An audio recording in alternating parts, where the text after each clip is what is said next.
Nous voici donc pour la dernière vidéo avant les vacances. Bien méritée, à vrai dire. Si vous avez bien suivi tout ce qu'on a fait depuis le départ, on a fait quand même pas mal de choses. Aujourd'hui, on va s'intéresser donc pour la dernière fois aux fractions. Et plutôt, on va s'intéresser à des petits concepts sur les fractions. En fait, on a quasiment tout fait. L'important en cinquième pour nous, c'est la multiplication de fractions, additionner dans le cas où, enfin, la multiplication d'un côté et additionner dans le cas où un dénominateur est un multiple de l'autre. Voilà. Là, on va s'intéresser à des petits trucs qui nous sont super utiles régulièrement dans les travaux sur les fractions. Alors, le premier, déjà, ça va être comparer des fractions. Ce qu'on va dire, si je vous dis, voilà, j'ai pris, je sais pas, 2 tiers d'un gâteau, et puis j'ai pris 4 dixièmes d'un gâteau, lequel est plus grand? Est-ce que j'ai pris plus ou moins? Je ne sais pas. Alors du coup, on va s'intéresser un petit peu à ça. Vous allez voir, ce sont des techniques qui sont soit débilissimes si on a la calculatrice, soit un tout petit peu techniques, mais bon, pas non plus extrêmement compliquées. Alors prenons l'exemple, pour commencer, de ces deux fractions-ci.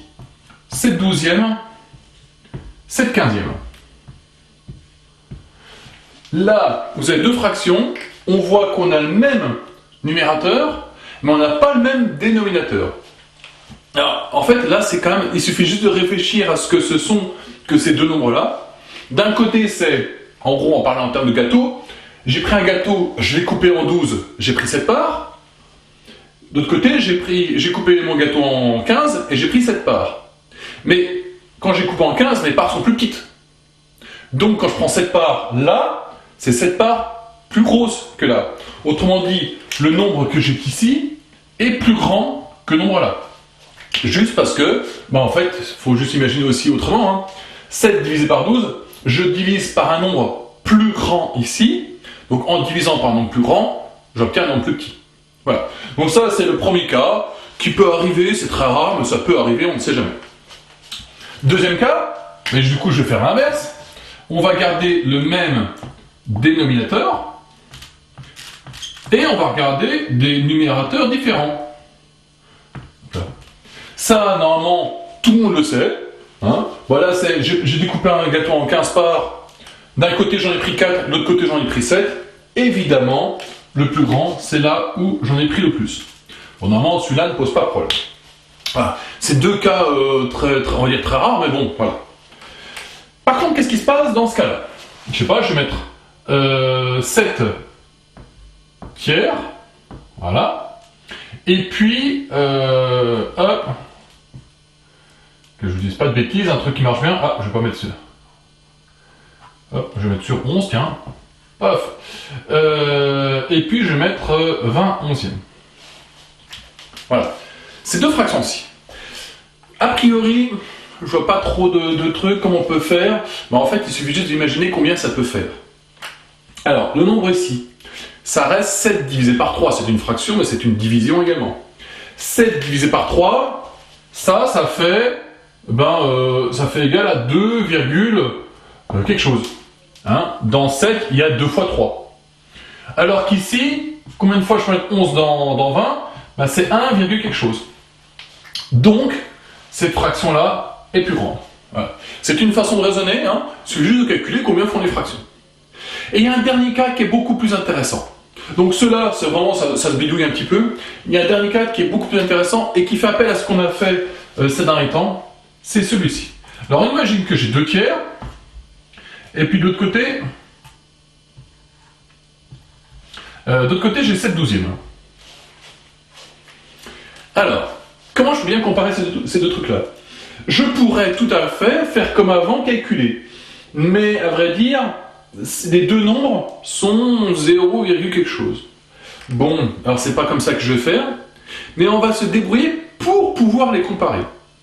Et pour ça, on va s'intéresser à les mettre avec le même dénominateur. Et on se retrouve à faire là exactement la même chose qu'avec les additions de fractions. Je vais tout mettre sur 12. Bon, ici, j'ai déjà sur 12.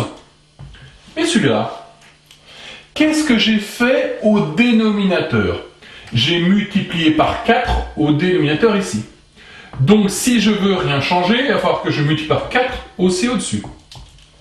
Donc la fraction de tiers, elle est égale à la fraction 8/12. Hein. J'ai multiplié par le même nombre en haut et en bas, donc j'ai la même fraction. Sauf que maintenant, là je peux comparer. Il s'avère que d'un côté j'ai 8/12, de l'autre côté j'ai 7/12, donc 8/12 est plus grand. Cette technique-là est beaucoup plus utile, beaucoup plus précise. Voilà. Quand on veut comparer deux fractions, quand on veut comparer deux grandeurs, il suffit juste de les mettre sous le même dénominateur. Voilà. Donc là, on était dans la comparaison de fractions. Voilà, je vous dis, on va faire quelques petits concepts assez rapides. Gardez en tête surtout cette partie-là. Les autres sont assez logiques au final. Maintenant, venons sur deux petits points de détail. Alors le premier, je l'ai utilisé dans la dernière vidéo de correction. C'est quand on se retrouve avec un nombre et qu'on aurait préféré avoir une fraction. Par exemple, quand je me retrouve avec 4 plus 2 tiers, par exemple. Alors là, 4 plus 2 tiers, je suis un peu gêné, puisque là, d'un côté, j'ai des fractions. Je sais ajouter des fractions, c'est pas le problème. Je les mets au même dénominateur, et après, j'ajoute le numérateur. Par contre, là, c'est un nombre que j'ai devant. La technique, elle est toute bête, et vous l'utilisez très régulièrement, enfin, en tout cas, on l'utilise très régulièrement. C'est de se dire que 4 et 4 sur 1, c'est pareil. Donc quand vous êtes gêné par un nombre et que vous préférez avoir une fraction, mettez sur 1. C'est tout à fait logique, hein. 4 sur 1, c'est 4 divisé par 1, et souvenez-vous que divisé par 1, au final, ça ne change rien. Hein. Donc à ce moment-là, je me retrouve avec deux fractions qui n'ont pas le même dénominateur, mais je me débrouille pour les mettre au même dénominateur. Donc je vais le mettre sur 3, hein, je prends le plus grand, 3. Et maintenant, j'ai multiplié par 3 en bas, je multiplie par 3 au-dessus. Ça fait 12. 12 tiers et 4 unièmes, c'est pareil. 12 tiers, bah, c'est 4. Ça se voit aussi comme ça, hein. 12 divisé par 3, ça fait 4. Et donc, après, pour finir, eh ben, ça me fait 12 et 2, 14 tiers. Voilà. Donc ça, un petit outil super pratique. Vous cherchez à utiliser, vous avez un nombre, ça vous embête, vous voulez une fraction, mettez sur 1 et vous avez gagné.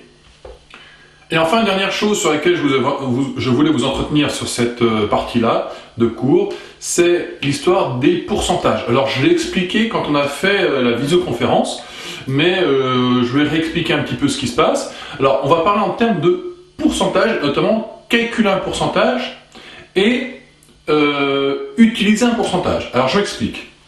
Imaginez que j'ai, je sais pas, 47, je sais pas quoi, on s'en fout, hein, et je veux les 15% de ça. Donc je rappelle, c'est 15% de 47, donc 15% de 47. À ce moment-là, ce qu'on doit faire, c'est 15% fois 47, puisque le 2 est un fois. Et 15% fois 47, il faut juste savoir que 15%, c'est 15 sur 100. Voilà. Quand on dit 15%, c'est 15 sur 100, hein, fois 47. Voilà. Donc 15% de 47, c'est 15 sur 100 fois 47. Ça, c'est un outil qui est super pratique, on l'utilise un petit peu tout le temps aussi. Dès qu'on veut calculer le pourcentage de quelque chose, on fait ça. Et la dernière chose sur laquelle que je voulais dire cette fois-ci, c'est justement calculer un pourcentage. Imaginons, tiens, je prends à peu près le même nombre, j'ai 15 personnes parmi 47. 15 personnes parmi 47, quel pourcentage ça fait? Alors, déjà pour commencer, 15 personnes parmi 47, en termes de fraction, c'est donc les 15 47e. Ceci, en statistique, s'appelle la fréquence. On vous a appris aussi quand vous étiez en CM2 ou CM1, c'est juste, voilà, vous avez un gâteau, il y a 47 parts, vous en prenez 15, ben c'est les 15 47e. Hein. C'est comme ça que vous avez commencé les fractions. Donc, vous mettez combien il y en a parmi combien? Et bien pour le pourcentage, c'est vachement compliqué. Vous faites x 100. Voilà. Vous calculez 15 divisé par 47 x 100, vous avez le pourcentage. Voilà, ça c'est le truc que vous allez voir dans la feuille d'exercice. Il va y en avoir quelques-uns. Bon, ben moi je vous souhaite de bonnes vacances. Bossez un petit peu quand même parce qu'il y a quelques petites choses à faire pour la rentrée, je suppose. Pas trop en maths. Et puis, ben, moi aussi, je vais essayer de me reposer un petit peu. Je commence à avoir des cernes qui font 100 pieds de long. Hein. Mais bon, c'est comme ça. Allez, moi, je vous quitte pour les vacances et on se retrouve à la rentrée. Ciao!